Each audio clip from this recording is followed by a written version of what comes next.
Soyez bénis, soyez bénis. Un frère en Christ, un frère à nous, a posé une question essentielle.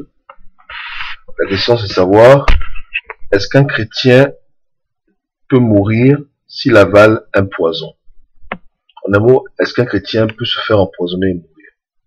Et il pose sa question par rapport à Marc, chapitre 16, versets 16 à 18.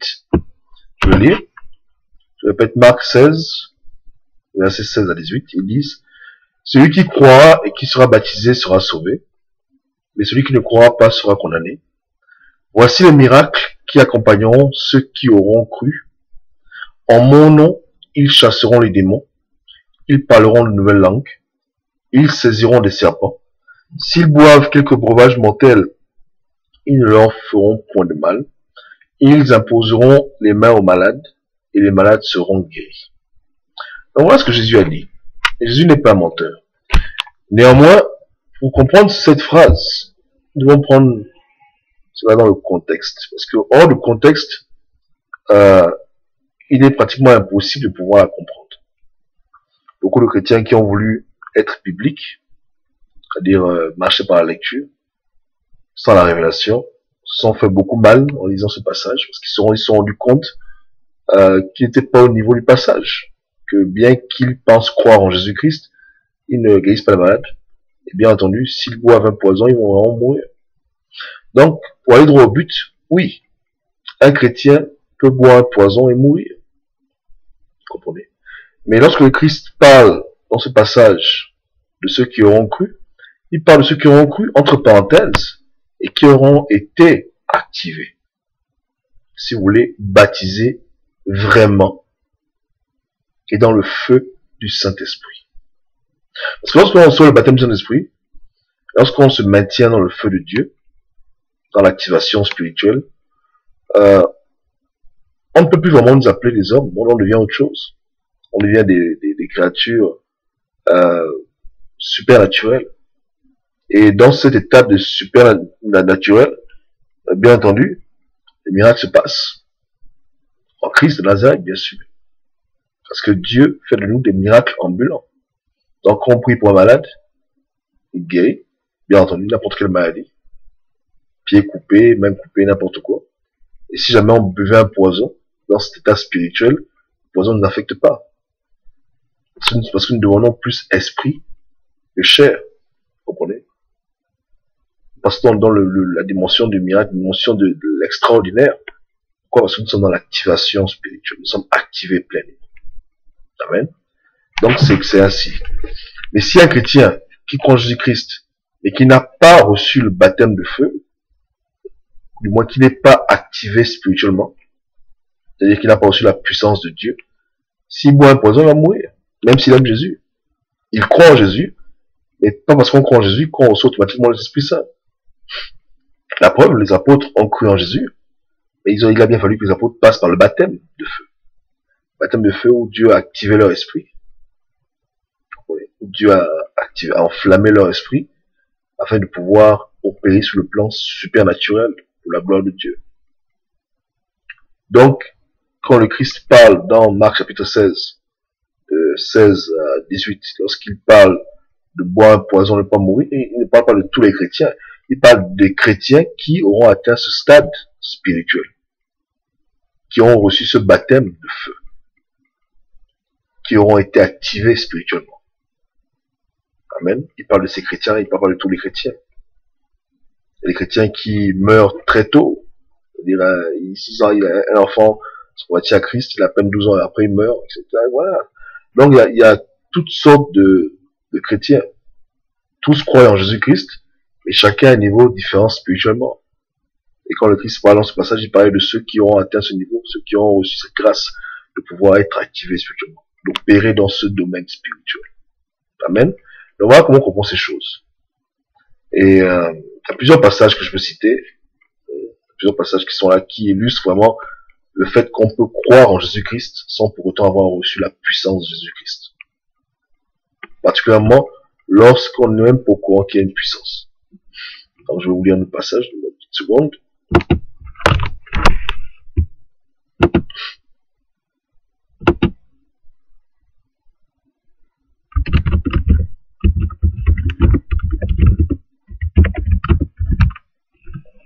Ok, donc on va lire Actes chapitre 19.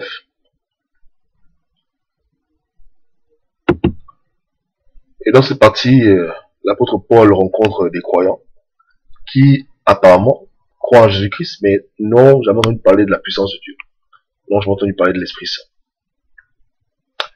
Je mets ça en français une seconde.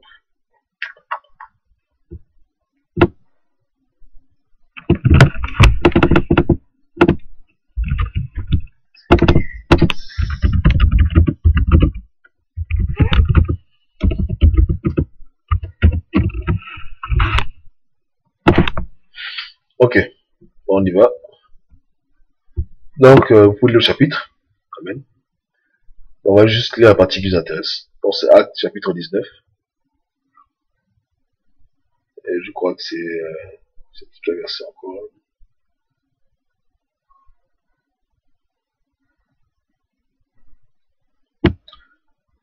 Ok, donc c'est à partir du verset premier, on peut dire à partir du début. Pendant qu'Apollos était à Corinthe, après avoir parcouru les hautes provinces de l'Asie, arriva à Éphèse et a rencontré quelques disciples, il leur dit, avez-vous reçu le Saint-Esprit? Entre parenthèses, avez-vous été activé? Parce que lorsqu'on parle de recevoir le Saint-Esprit dans ce cas de figure, c'est justement recevoir le baptême du Saint-Esprit. Et il y a un petit amalgame entre recevoir l'Esprit Saint et recevoir le baptême. Parce qu'en Jean, chapitre 20, verset 22, le Christ a soufflé sur les apôtres, ils ont reçu l'Esprit Saint, mais ils n'ont pas reçu la puissance ce jour-là. La puissance est venue bien plus tard. Amen. Et j'ai fait des vidéos où j'explique le phénomène. Je vous les mettrai en bas, comme en lien, pour les regarder, vous comprenez cela. Donc, ils lui répondirent, nous n'avons même pas entendu dire qu'il y ait un Saint-Esprit. Il dit, de quel baptême avez-vous donc été baptisé? Il répondit, le baptême de Jean. Alors, Paul dit, Jean a baptisé du baptême de repentance, disant au peuple de croire en celui qui venait après lui, c'est-à-dire en Jésus. Et sur ces paroles, il faut baptiser au nom de Jésus-Christ. Lorsque Paul leur imposait les mains, le Saint-Esprit vint sur eux, et ils parlaient en langue et prophétisaient. Bon. Lorsqu'on dit que le Saint-Esprit entrait sur eux, il faut comprendre que ceux qui écrivaient ce passage d'acte n'avaient pas encore toute la compréhension de ce phénomène. En un mot, la puissance de Dieu a été transmise. C'est-à-dire que, si vous voulez, l'activation, c'est un peu comme si on reçoit comme du courant électrique, et ce courant électrique-là, automatiquement, enclenche, du moins réveille toutes les capacités spirituelles que l'homme a, et que Dieu veut que l'homme ait.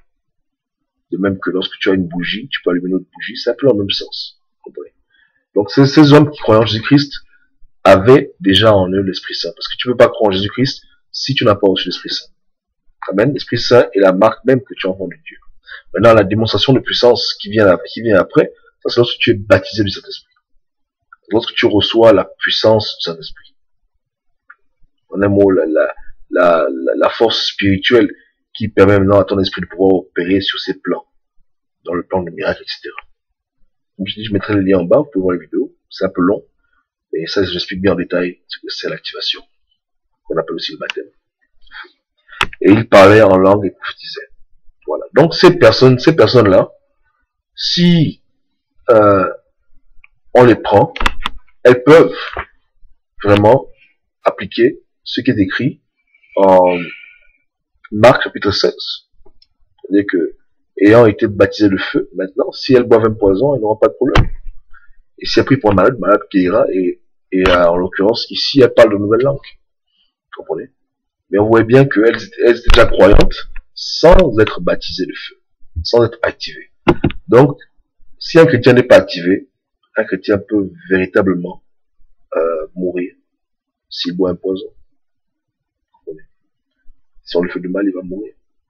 Pourquoi? Parce qu'il n'a pas encore cette puissance spirituelle qui le change, qui le modifie, qui le rend insensible au poison, qui lui permet de pouvoir imposer les mains et guérir une personne, etc., etc.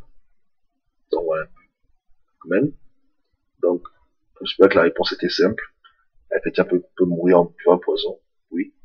Mais si le chrétien est activé, non.